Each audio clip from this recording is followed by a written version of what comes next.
नमो भगवते वासुदेवाय।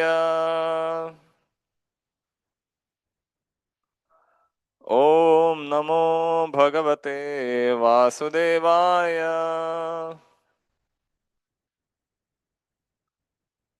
नारायणं नमस्कृत्य नरं चैव नरोत्तमं देवीं सरस्वतीं व्यासं ततो जयमुदीरयेत्। नष्टप्रायेषु भद्रेषु नित्यं भागवत सेवया भगवती उत्तमश्लोके भक्तिर्भवति नैष्ठिकी।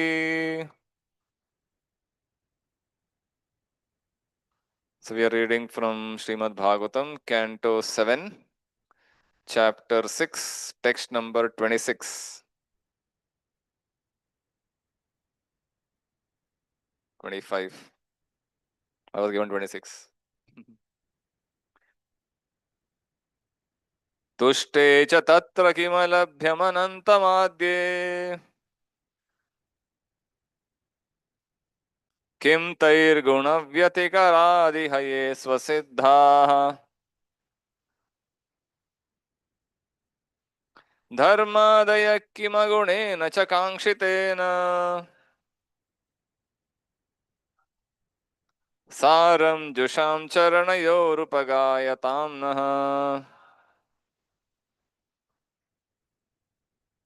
तुष्टे च तत्र किमलभ्यमनन्त आद्ये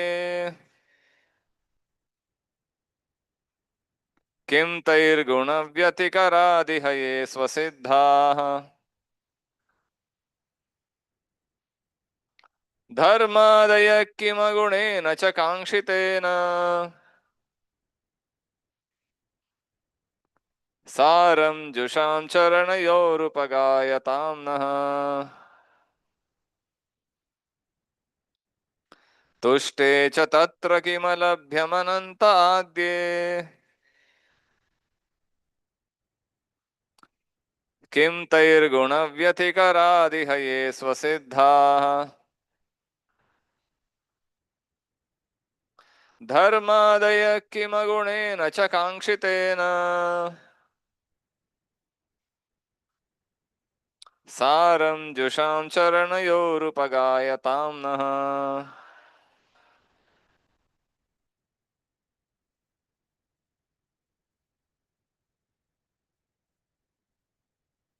तुष्टे च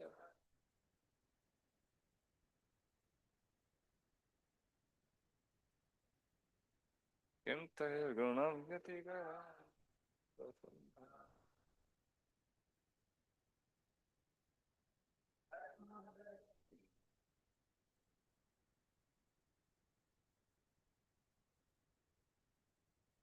सारं जुषां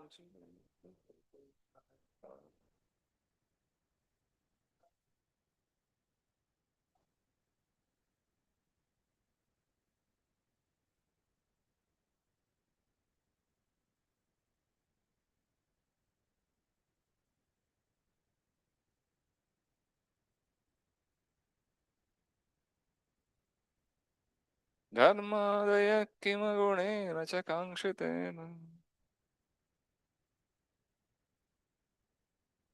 सारं जुषां चरणयोरुपगायतां नः। माताजी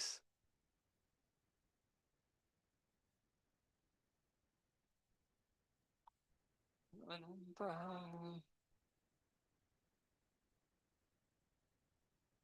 किं तैर्गुणव्यतिकरादिशैस्वसिन्धा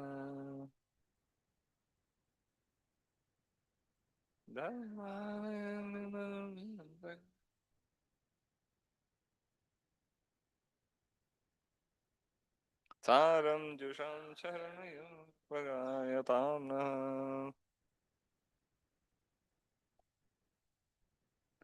तुष्टे च तत्र किमलभ्यमनन्ताद्ये किन्तैर्गुणव्यतिकरादिहये स्वसिद्धा धर्माय जगांशितेन सारं जुषां चरणयोर्पगायतां न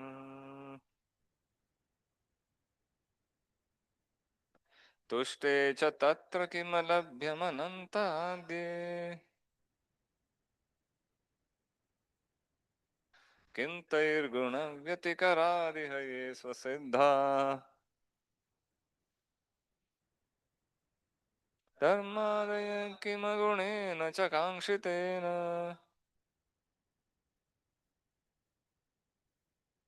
सारञ्जुषां चरणयोर्पगायतां न. Word meaning? Tushte, when satisfied. Cha, also. Tatra, that.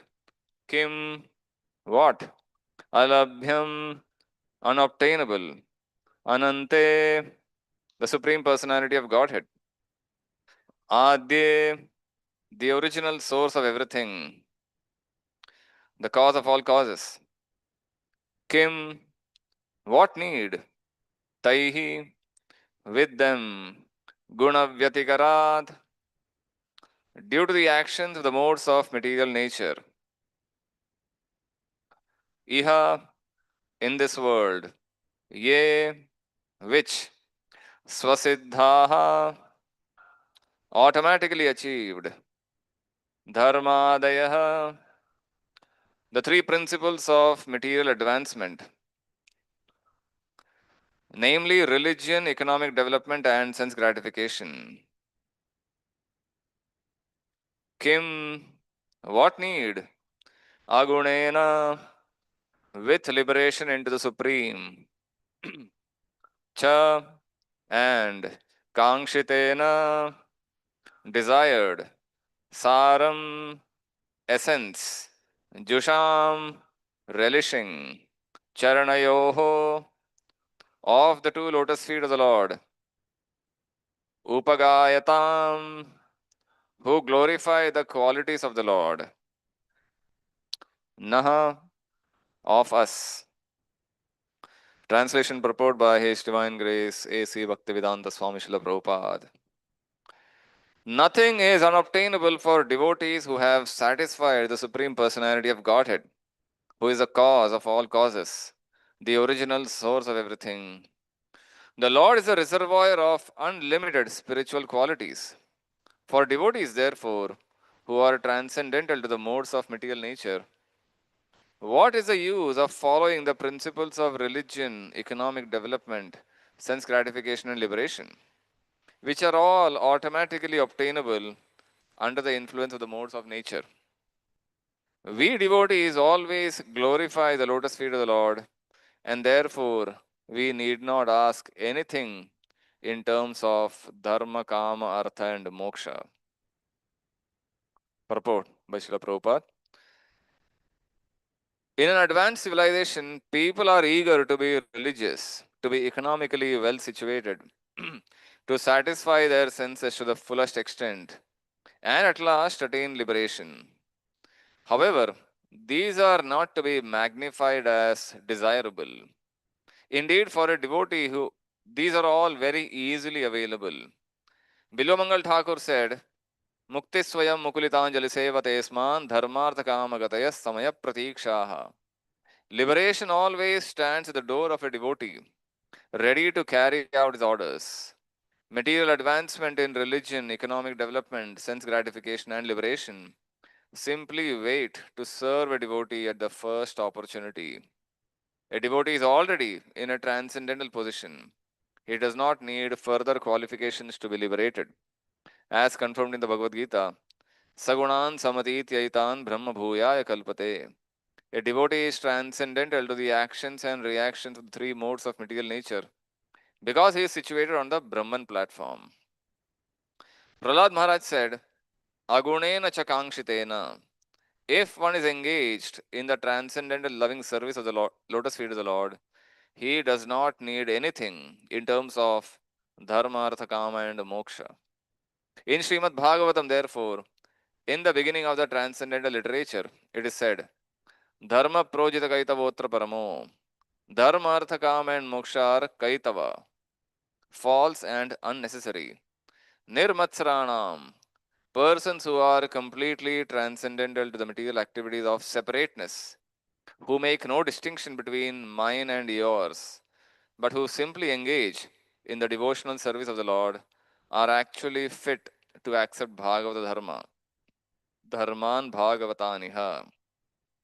Because they are Nirmatsara, not jealous of anyone, they want to make others devotees, even their enemies. In this regard, Srila Madhvacharya remarks, Kangshate moksha gamapi sukham na kangshato yatha. Devotees are not desirous of any material happiness, including the happiness derived from liberation. This is called Anyabhilashita Shunyam Jnana Karmadhyanavritam. Karmis desire material happiness, and Jnanis desire liberation. But a devotee does not desire anything. He is simply satisfied by rendering transcendental loving service at the lotus feet of the Lord and glorifying Him everywhere by preaching, which is his life and soul. Om Jnanatimirandasya Jnananjanashalakaya Chakshurunmilitam Yena Tasmai Shri Gurave Namaha Shri Chaitanya Manovishtam Sthapitam Yena Bhutale Swayam Rupa Kadamahyam Dadati Swapadantigam Vandeham Shri Guru Shri Yutapadakamalam Shri Gurun Vaishnavamscha Shri Rupam Sagrajatam Sahagana Raghunathanvitam Tam Sajivam Sadvaitam Savadhutam Parijana Sahitam Krishna Chaitanya Devam Shri Radha Krishna Padan Sahagana Lalita Shri Vishakhanvitamscha He Krishna Karuna Sindho Deenabandho Jagatpate Gopesha Gopika Kanta Radha Kanta Namostute तप्त कांचन गौरांगी राधे वृंदावनेश्वरी वृषभानुसुते देवी प्रणमामि हरिप्रिये वाञ्छाकल्पतरुभ्यश्च कृपा सिन्धुभ्यैव च पतितानां पावनेभ्यो वैष्णवेभ्यो नमो नमः नमो विष्णुपादाय कृष्णप्रेष्ठाय भूतले श्रीमते भक्तिवेदान्त स्वामिन्निति नामिने नमस्ते सारस्वते देवे गौरवाणी प्रचारिणे निर्विशेष शून्यवादी पाश्चात्य देशतारिणे जय श्री कृष्ण चैतन्य प्रभु नित्यानंद श्री अद्वैत गदाधर श्रीवासादि गौर भक्तवृंद हरे Krishna Krishna Krishna Hare Hare Hare Ram Ram Ram Hare Hare Hare Krishna. So, I welcome all of you for this morning Srimad Bhagavatam class. We are discussing from the 7th canto, chapter 6. This is chapter is entitled Prahlad instructs his demonic schoolmates. And this is the discussion where he's talking about the importance of glorifying Krishna. So, in the beginning of this chapter, Prahlad talks about the importance of human life. Durlavam manusham janma tadapyadhruvam arthadam. How this human form of life is so rare, obtained after many lifetimes of going through various species of life within the 8,400,000 species of life. And after such a long time, we get the opportunity of this human body. Therefore, because it is obtained after such a long time, now that we have obtained it, we should make the best opportunity, best use of the opportunity. He says, Kaumara acharet pragyo. One should practice spiritual life from the very beginning. Kaumar avastha. which is like approximately age 5 onwards. Why not below that? I don't know. Somehow he didn't say below age 5. Maybe at 5 you get some intelligence to understand something.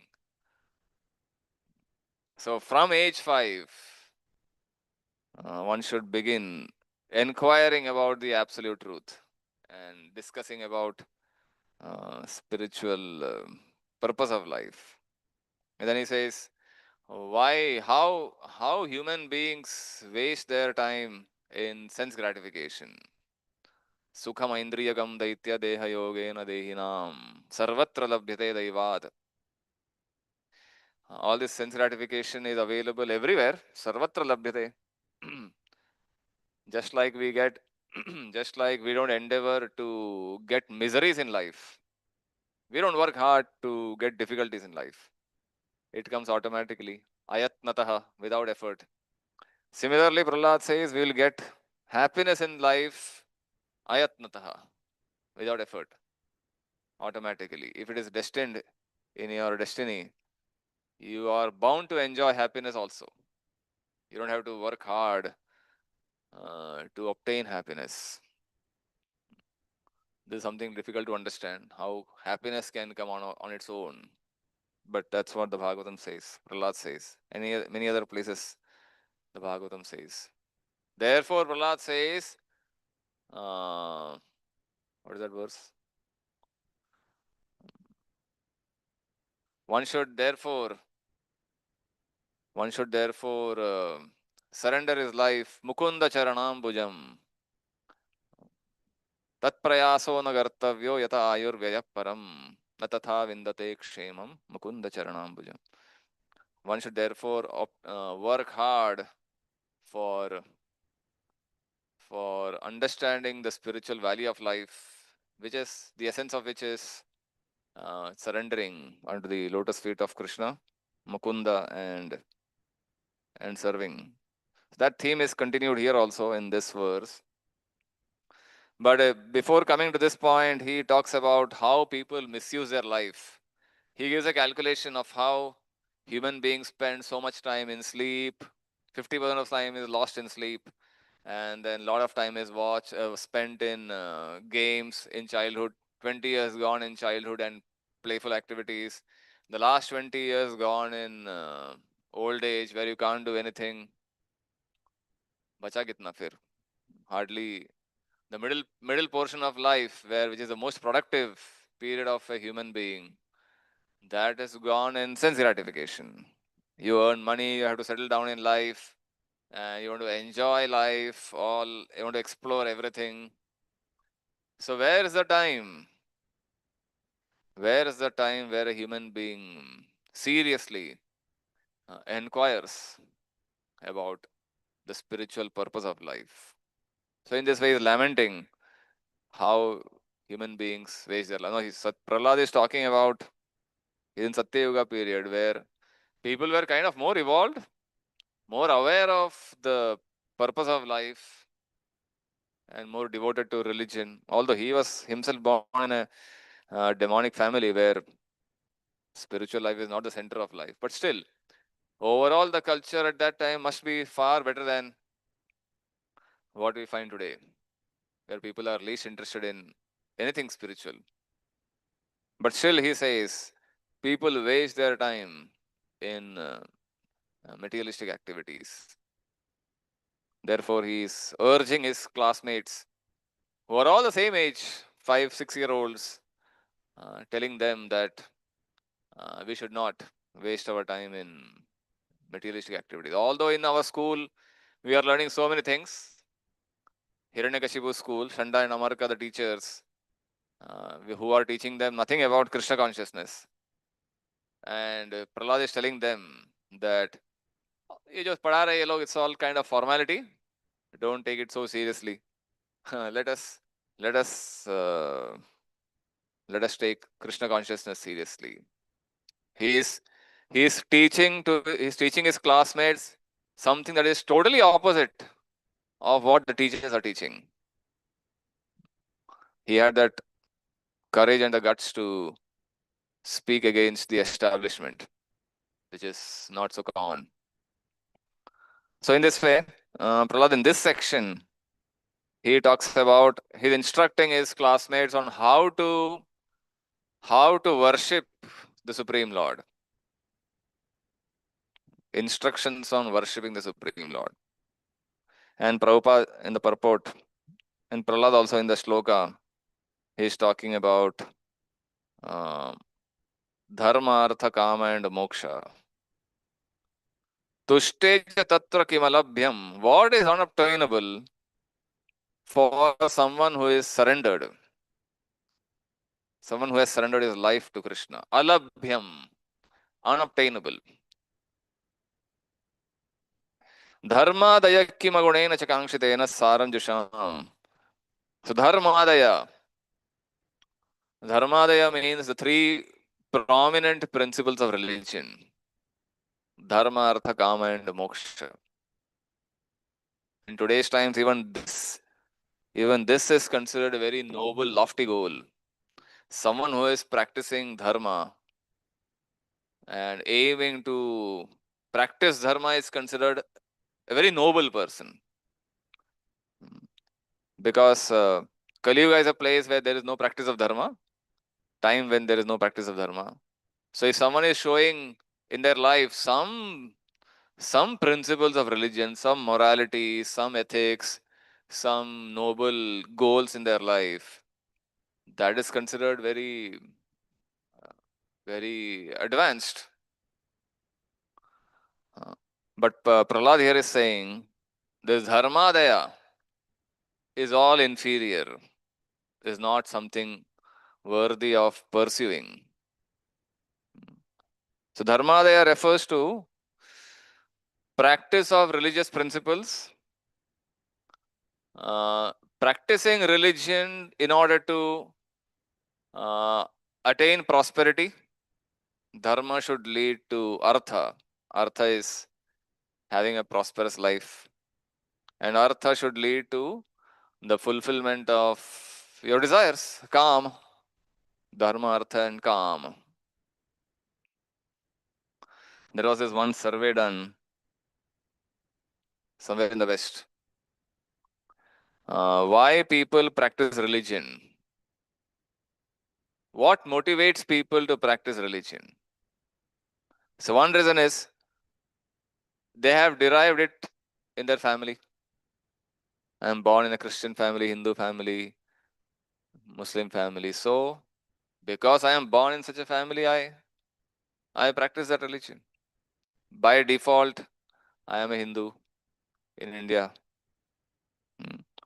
So because the parents are practicing, my family members are practicing, I follow. Like yesterday, Shaman was talking about his own experience, how in his house there were so many deities, photographs, and yantras. So he was expected to follow the pujas, puja vidhi and rituals.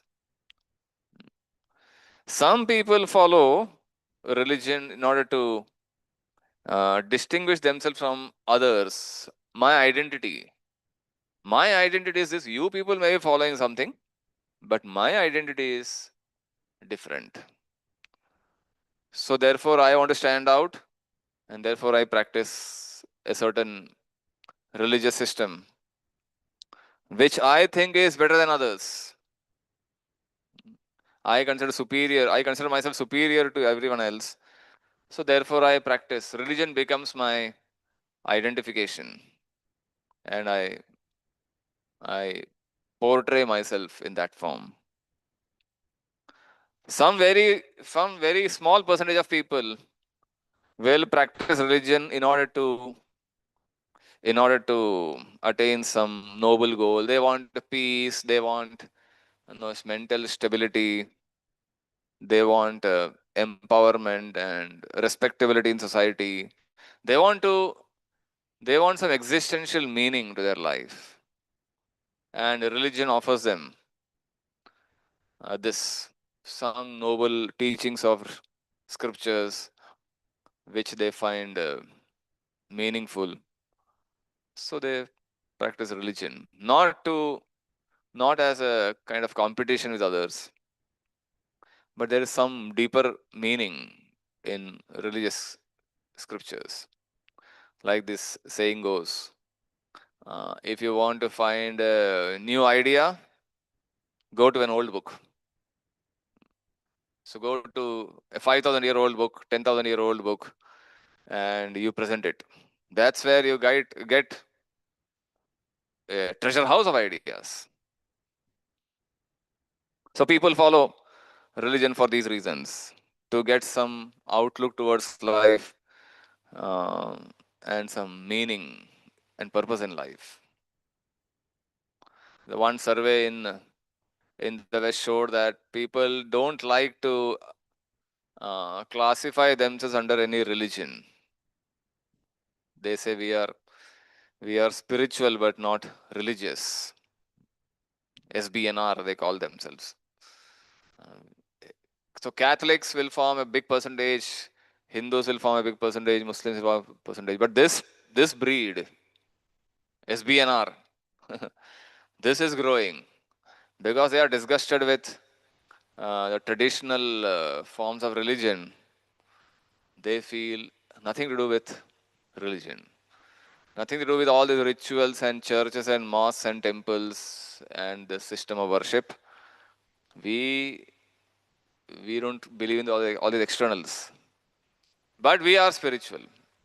If you claim that only religious people can be spiritual, then we stand out. We are spiritual, but not associated with any of these religious practices.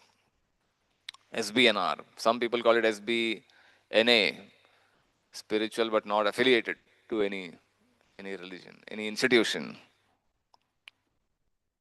So in this way, uh, they said one out of five is this.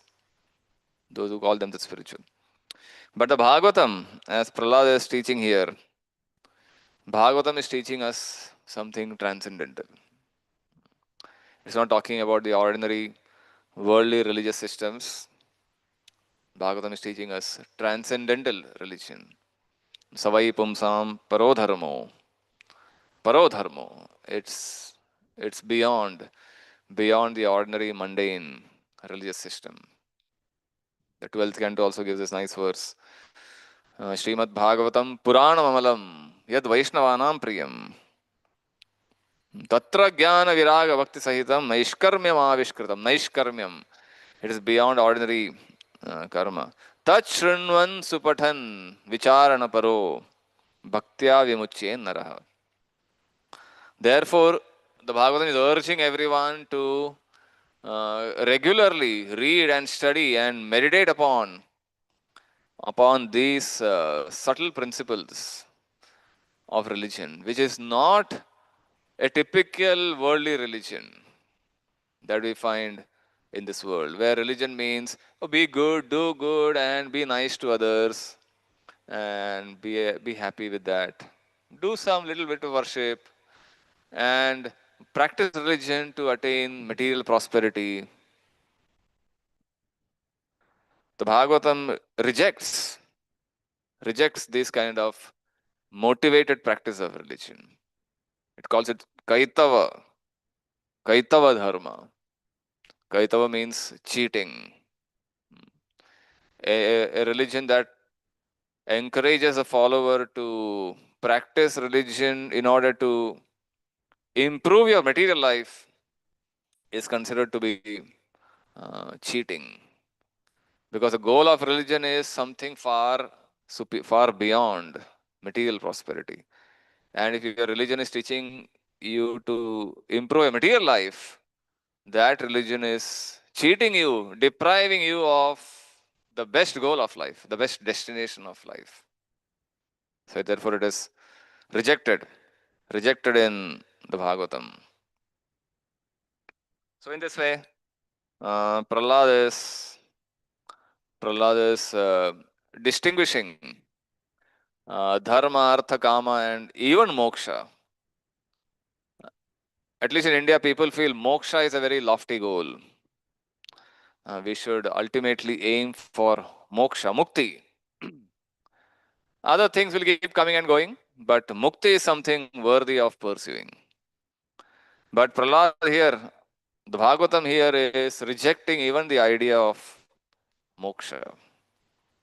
So what people understand as moksha is uh, where you where you are liberated from the cycle of birth and death, and you are kind of merged into some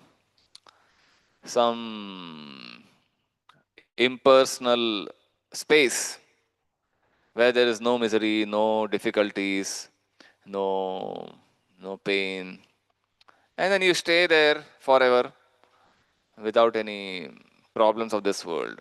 That a vague understanding of mukti people have. Pain free, calamity free life. Because this world is so full of calamities and difficulties, I want a life where there is no pain, no miseries. That is considered a very noble goal of practicing religion. But interestingly, Prahlad, according to this verse, says even that is not worthy.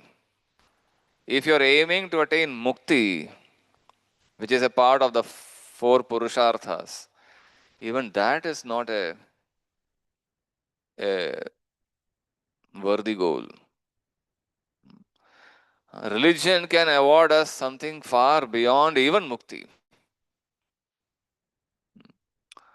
So if you imagine, if you categorize dharma, artha, kama, moksha as one goal of religion, and what the Bhagavatam is offering as another goal, which is pure devotional service. Service to Krishna, eternally serving Krishna in the spiritual world, pure, unalloyed, emotional, devotional sentiments to Krishna. These two are distinguished clearly in the Bhagavatam. So, should we practice religion only for attaining pure devotional service, or should we practice religion for the other things? So, if we consider these two purposes of religion, imagine someone practicing religion to improve their material facilities and also attain spiritual perfection. I am practicing religion to improve my health and when I say practice of religion, I mean all the Vedic subjects, Ayurveda and Varnashram and yoga. It's all a part of Vedic teachings. So if I am practicing, if I am embracing the Vedic teachings to improve and maintain my material life also, and I am also aiming towards pure devotional, pure Krishna consciousness. If someone is successfully able to do this, then that is best. We don't want to reject our material life completely and simply practice spiritual life. If our material life is not stable, if my health is not good, if my financial condition is not good, then for most of us, practice of spiritual life will be difficult or impossible also many times. So if religion is helping us improve my material condition without compromising my spiritual purpose, then that is best. We find in the Bhagavatam the stories of so many kings. Pandava there, Ambarish, even Prahlad later, Dhruva. They were all great kings who were pure devotees of Krishna. At the same time, their material condition was prosperous. Pandavas, when they were ruling Indraprastha and Hastinapur, it is said the subjects of the Hastinapur were so happy. Rains would fall on time, crops were produced, unlimited food, grains were produced, cows were supplying unlimited milk. Earth was bountiful with trees and fruits and crops, and subjects were happy. They looked upon Yudhishthira as their father, protecting them from all dangers, providing them all necessities of life. And at the same time, Yudhishthir was an empowered devotee of Krishna. He ensured that people practiced pure devotion service. There was constant discussion of Krishna conscious subjects, and in this way, people never forgot, missed the opportunity to perfect their life. Similarly, later, Parikshit also, when he became the king, he ensured that there was constant Shravanam Kirtanam happening in his kingdom. Material needs taken care of, and spiritual need also taken care of. And the exact opposite of this situation is where people don't practice religion at all. They don't practice religion even for material benefits and forget about the spiritual thing, which is what we find in today's times, where people have no clue of the importance of practicing dharma, importance of practicing spiritual principles, um, and they lead a whimsical life. Materially, they are in a horrible condition. Spiritually, they are in a horrible condition. So then the middle stages where someone is practicing only one. Say someone is practicing religion for only material improvement and not caring for the ultimate spiritual purpose. Then Prahlad is saying this is not a very good idea.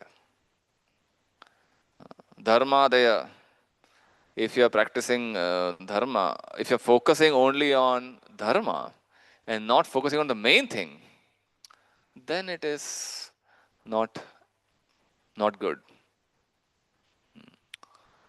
And on the other hand, someone practicing um, religion, totally focusing on Krishna consciousness, but totally neglecting the material part. What about that? Is that good or bad? The Bhagavatam says it is not a big loss.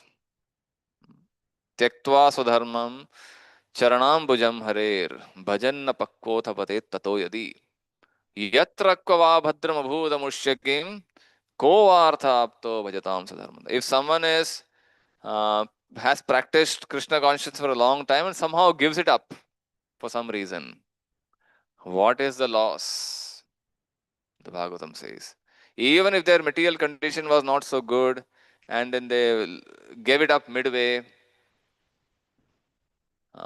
if they have practiced Krishna consciousness, that is to their credit. So we find several times devotees who are spiritually very much advanced, but materially their condition is horrible. They don't have proper food to eat.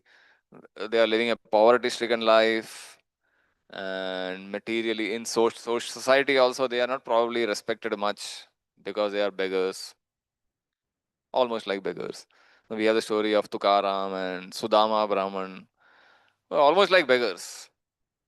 But then we know how they were great devotees. Sudama was very intimately connected with Krishna. So spiritually highly developed and highly advanced, but not paying much attention to the material necessities of life. So Bhagavatam says, not a big loss. Not a big loss. But this is not a big loss as compared to the loss of someone who is materially well situated, practicing all dharmic principles, but not paying attention to his connection with Krishna. In this comparison, this is a big loss. So therefore, Prahlad here is encouraging his classmates to focus on Krishna consciousness and not pay much attention to the education that he is getting from the school, where his teachers were teaching of basic mundane religiosity. In the Srimad Bhagavatam, we find the story of Narad Muni instructing the king Prachina Barhi. Prachina Barhi was a king Very dharmic king, very much devoted to principles of dharma. He would conduct so many sacrifices for the welfare of the citizens. It is said that almost every day he had a sacrifice going on, where animals were sacrificed and then they were given new life. And in this way, constantly sacrifices were held for ultimately the material prosperity of the citizens. So he was almost addicted to performing too many sacrifices. So Narad Muni happens to come there and he saw him and he saw, why is this king performing so many? More than what is required. So he says, he advises Prachinavarhi. He says, one whose intelligence is fixed on the false occupational duties does not attain liberation, but foolishly wanders in different bodies in material existence. Griheshu kuta dharmeshu putra dara dhanartadhi na param vindate mudo brahmyan samsara vartmasu. People who practice all these kinds of rituals, their intelligence is mudha, mudadhi. It's foolish because they are trying to improve their material conditions of life, which will not award them liberation, true liberation. They're eventually going to obtain new bodies after death and continue to rotate in the cycle of birth and death. Therefore, he then tells the story of Puranjan, how he got addicted, how he got entangled in material life. And in the end, he advises Prachinavarhi the same thing that Prahlad is instructing here. He says, materialistic people, karmis, they do not understand how all this Vedic knowledge is a distraction. Encouraging you to worship the devatas and performing all these rituals and sacrifices and all these things. It's ultimately, if it is not leading you to developing your connection with Krishna, connection with divinity, then it is a waste of time. Navidu param, you don't understand the highest goal. Vedic rituals are never the ultimate goal. Although they may appear to be very, very lofty and very noble.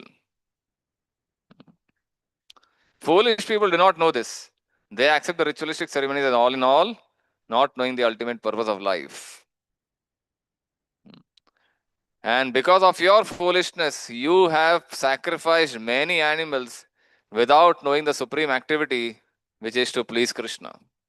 So Narad Muni kind of gave him a vision of all the animals sacrificed in those sacrifices and how those animals are waiting to give him pain in return.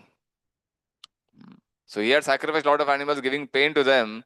These animals were waiting when he will come back to us so that we can take revenge against him. Even in the story of Narad Muni and Mrigari was half killing animals. So Narad Muni gave him a picture. These animals are going to come back to you and give you the pain. So what most people don't realize is we get caught up oftentimes in the secondary aspects, inferior aspects of Vedic culture. And we think ultimately everything is equal. Oh, you do worship of this devata, you do this puja, this ritual, and you chant Hare Krishna. You practice Krishna consciousness. Ultimately, कुछ ना कुछ तो कर रहे हैं ना हम लोग. That's enough. Which one is superior, which one is inferior, which one is abominable, we don't really care about it. We think everything is same. And they kind of brag about themselves as if this is a very broad-minded approach to religion. We don't distinguish, oh, this is inferior, this devata is No, this is Devata and this is Krishna. We see everything and everyone as equal. And we don't distinguish even between the processes. We don't distinguish among religions also. Some people may follow something, these people follow this thing, these people, and then we follow something. And you people follow Krishna consciousness.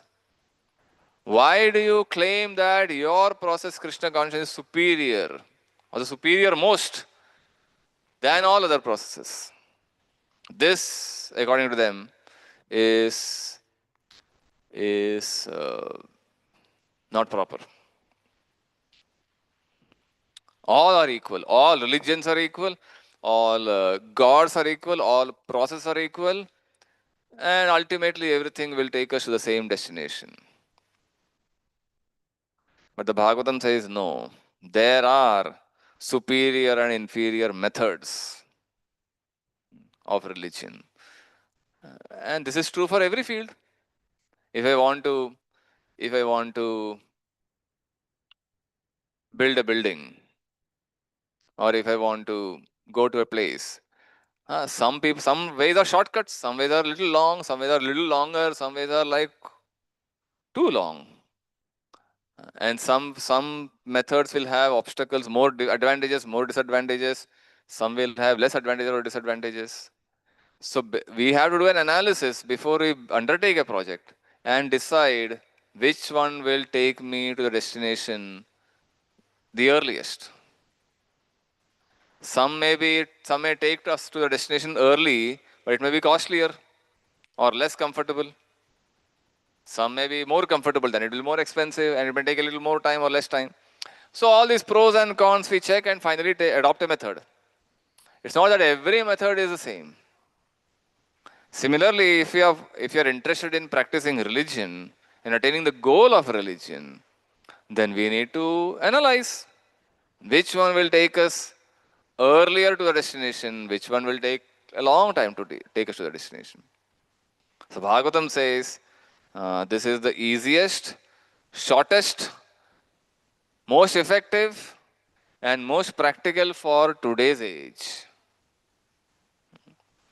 Or Shamanpur gives a nice example about practicing other forms of religion. It's like you are standing at a railway station, like Bombay Central or CST, where there are multiple counters, 20, 25 counters for booking tickets. And then you go and stand in one line. And then the railway authorities say, this counter is closed for today. This counter number 21 to 25 is closed. You can stand 1 to 20, any of the counters. But then this person says, no, yesterday I came, this 21 counter was working, I booked my ticket here. But then today it is not working. Today it is closed, it's not operational. But then I am adamant. I said, नहीं, मुझे यहीं पे खड़ा रहना है. यहीं से ticket लेना है मुझे. कल मैं यहीं से लिया था. So therefore I have to get it here. So what is that person going to say? Okay, you stand here hours, you are not going to get the ticket. Better change the method, change the line, stand here. Similarly, other methods of meditation and any other ritual that the scriptures have explained, were applicable in earlier ages. Kriteya dhyayato vishnum tretayam yato makai dwapare paricharyayam kalau tadhari kirtanat. In Kali Yuga, all these methods which were effective in earlier ages are not going to work in this age of Kali. In Kali Yuga is Kalau Tad Hari Kirtanat. This is the most effective, practical, easiest, customized according to the people living in this age, who are Praya and Alpayusha Sabhya, all these qualities we have. We are not qualified to practice the other methods. So therefore, we have to adopt the method that is prescribed for this age. And therefore, other methods have to be rejected. It's not that they are worthless, but in this age, they are not going to work. So in this way, Prahlad continues the theme. In the coming verses also, he continues to instruct his friends about the importance and the glory of surrendering to Krishna And in the end, the friends ask him, Prahlad, where did you learn all this? We and you are from the kind of same community. We never got to hear all these things. Where did you hear this philosophy, these teachings? Then he says, I heard it from Narada Muni when I was in my mother's womb. I got to hear these transcendental instructions. Therefore, I am able to teach you. So, in this way, Prahlad continues his teachings. We'll stop here.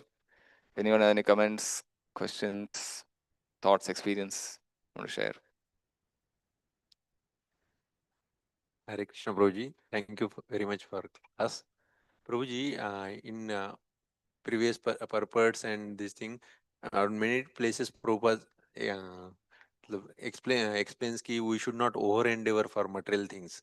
Like he gives the example of people traveling 3 hours for local train, doing job, then coming home, and again doing same things. Like they are logging a lot. So this is one example, like Srila Prabhupada always gives. But in devotees' life, we see sometimes devotees are also doing over endeavor. Like some devotees, they go for preaching, they come late at night, then early morning 2 o'clock they are getting up. Again they are going for Mangalarti, doing lot of hard work throughout the day. So is it like comparable, or is it good, or how we should take it? Yeah. It could be. It could be a prayas if the motivation is not pure devotional. If the motivation is no, motivation is compassion. I want to deliver these people who are really struggling and they are open to hear. And therefore, I don't mind sacrificing my sleep, my food, my health, and all.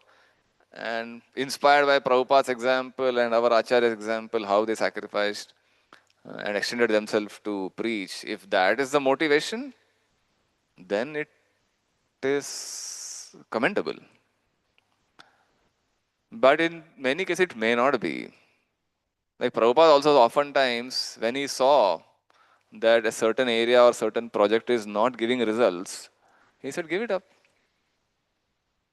I think this is an example where he said, you start a political party somewhere in Australia. In God we trust. He started also, but then he saw it's not giving you results. So kind of he dismantled the whole thing. So if something is not giving us results, then give it up.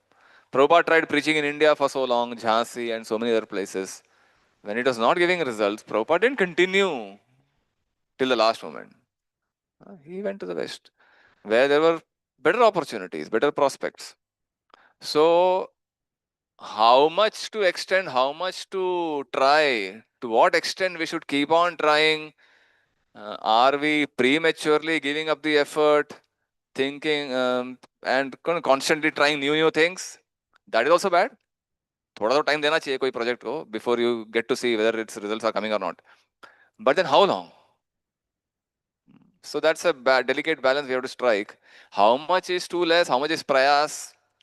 For that, we may kind of analyze our own time, our own selves, ourselves, or consult others. Is it? Am I going too much beyond the need? Is it traveling 3 hours, 6 hours just to preach to 5 people or 6 people? Is it really worth the effort? We may have to reassess, take a review of the whole thing after a certain time. But if they're really class people who are really serious, who are very influential people, for that you may travel even 10 hours for preaching to one person, like a big politician or a big businessman, something like that. So depending on so many factors, you have to take a call whether the person is putting over endeavoring or proper endeavoring. Adikeshwar, would you like to add something?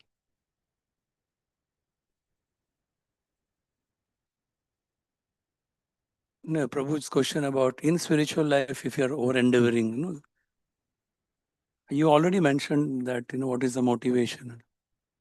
But if the attitude is of, imitating some, like Raghunath Goswami could, you are also trying to, or maybe some, then it is foolish because your body is not able to cope up. So what is the use if you fall sick? You're not able to do what you are doing also. So it needs to be balanced. If you have not taken rest for so many days, now stop, take rest.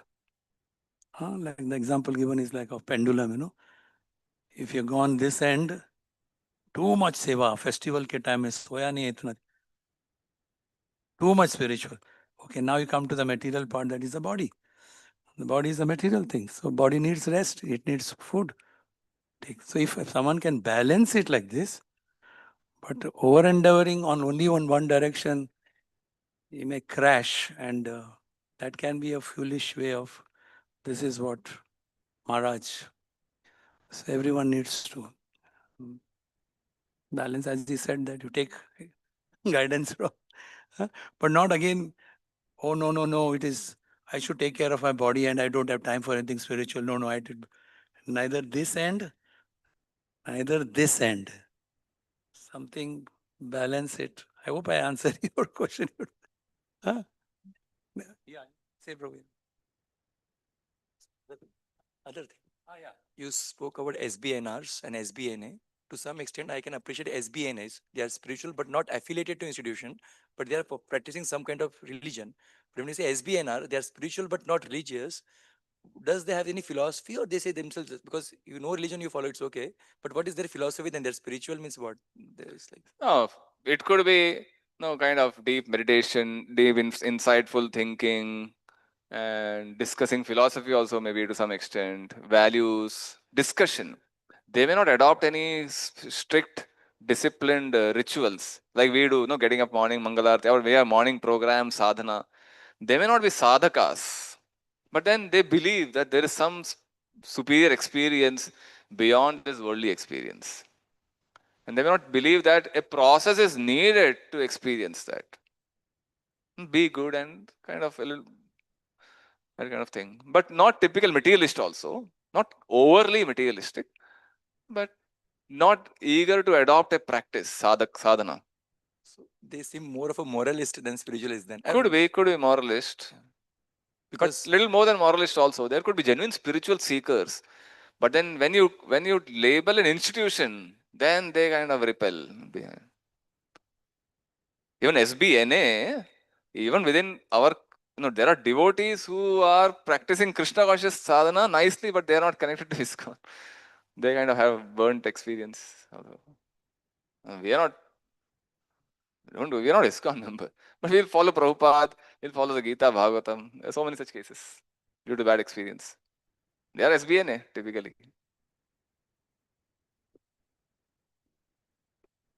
Yeah.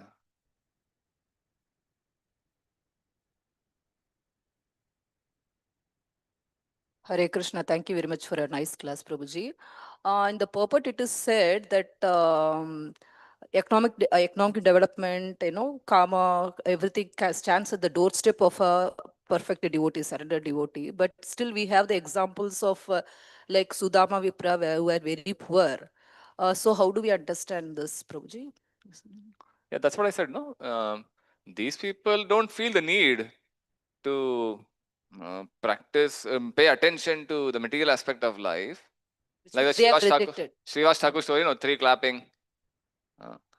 So Krishna will take care. That's then totally surrendered to Krishna. Whatever comes, we will accept that. We don't want to spend time earning money and earning food and maintaining the household. They seem to be happy. They're not. People who look at them, they feel miserable, but they seem to be very happy and enjoying life. Which means they themselves have rejected it. They didn't want it. Sudama didn't really, he had a hatred towards material life. Tukaram also kind of similar example. Thank you, Prabhuji. Antara Srimad Bhagavatam ki, Srila Prabhupada ki.